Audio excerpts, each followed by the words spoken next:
ये धरती आपको पुकार रही है, मुझे पुकार रही है।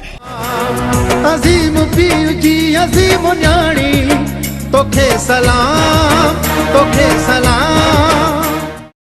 27 दिसंबर शहीद मोहतरमा बेनज़ीर भुट्टो जी 16वीं वरसी जे मौके ते खेसि ज़बरदस्त ख़िराज तहसीन सलाम और अक़ीदत पेश करियो था।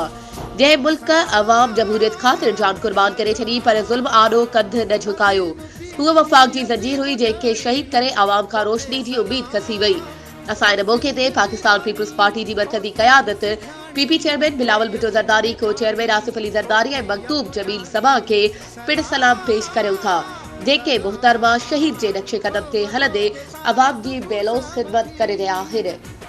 पारां काउंसलर इश्तियाक अहमद हकड़ो यूसी अर्जी हकड़ा। ये धरती आपको पुकार रही है, मुझे पुकार रही है। अजीम पीर जी अजीम न्याणी तोखे सलाम, तोखे सलाम।